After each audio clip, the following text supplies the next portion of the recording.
Okay, I neglected to make a portion of a review on the Fuji X100T. On my last review of the Fuji X100T, spent way too much time talking about the incredible magic unicorns that shoot out of the nature of a leaf shedder. So, I am obviously completely guilty of that. I wanted to make a full and complete review of the things that I did not cover about the Fuji X100T. And I am told that they are coming out with a newer model sometime next year for the X. I don't know what, well, actually I know what they're going to add to it. They're going to make it a 24 megapixel sensor, better continuous autofocusing. This is not a continuous autofocus winner. But I mean, I knew that to begin with. That's not why I bought it. I can say that I absolutely love the ergonomics on this camera. I don't actually have meat mittens, which is kind of like a slang for large hands.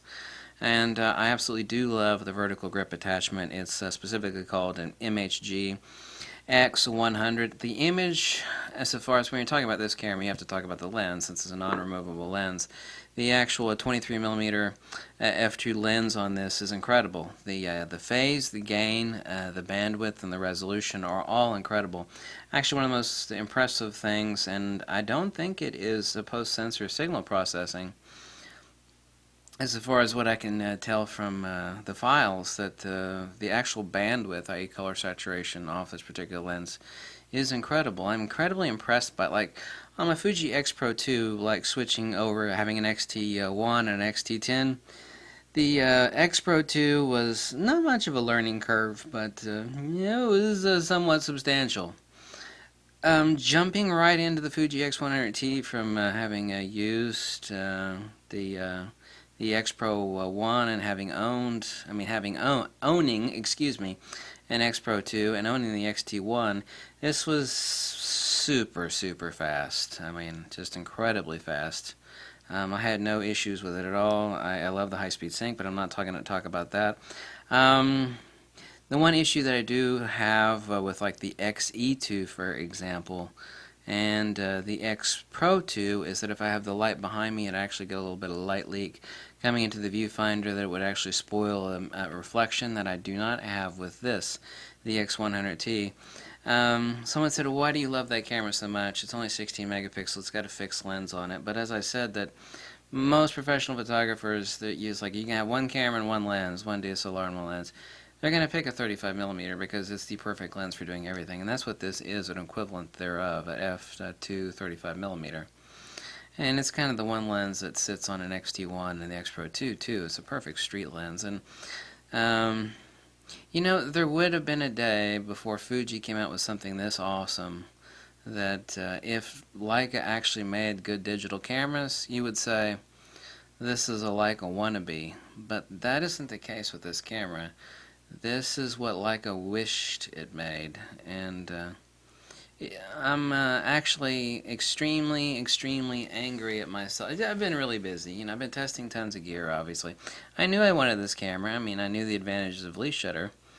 But I've been having so much fun, namely the 3-stop ND filter, the sort of color saturation you get out of noonday or 2 p.m. sky with this camera is incredible. I don't need a removable lens. I mean, I've got hundreds of lenses back there, okay? It's like, well, you got to be the person that loves removable lens. No, I mean, I can get by, all day long with a single non-removable lens, and it's like, well, this lens doesn't even zoom.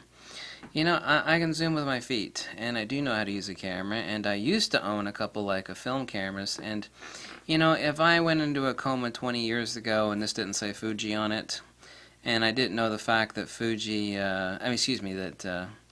that Leica did something really stupid and thought that film would stick around, and they were really late getting into digital, and that's not my belief, that's a fact.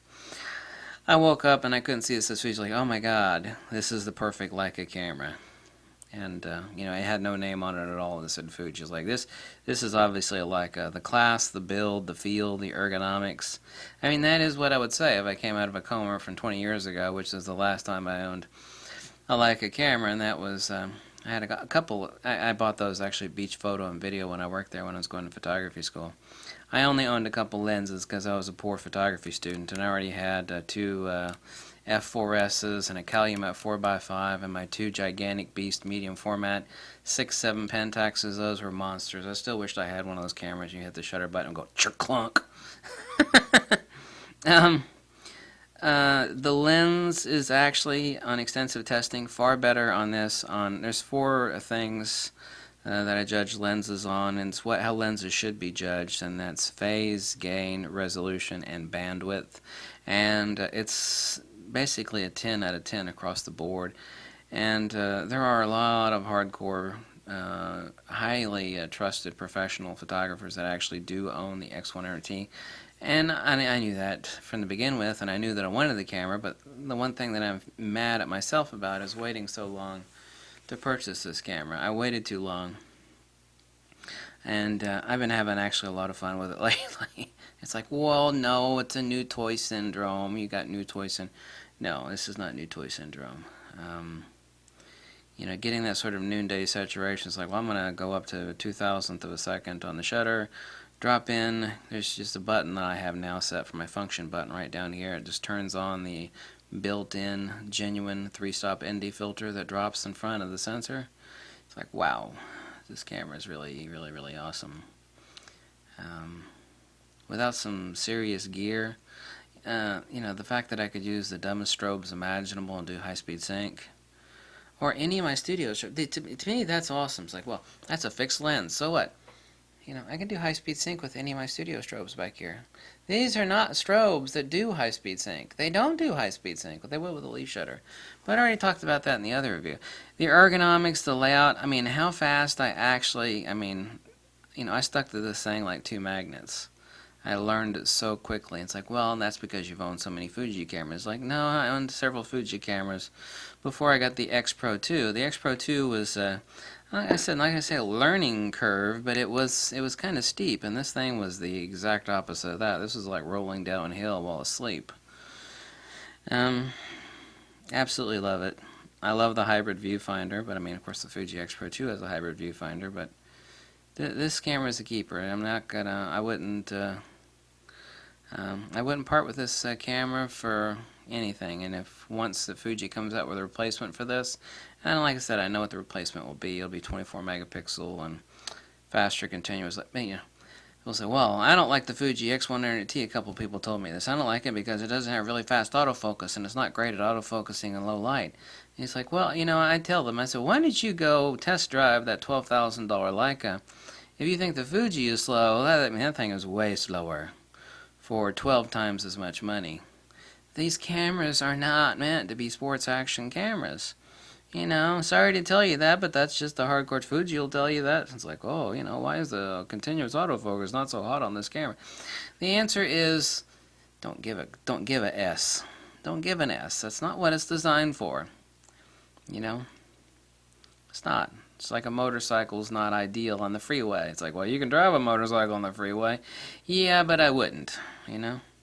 It's the same reason I'm not taking my Toyota off-roading down the dirt trails either. That's what the hell the motorcycle's for. At least a dirt bike is anyway, so. The lens on the X100T I actually consider far more impressive than I already knew it would be. Actually quite amazing. And the build quality is extremely good. I'd actually say it's even just a wee hair better than the Fuji X-T1. Just, well, they're both about equal.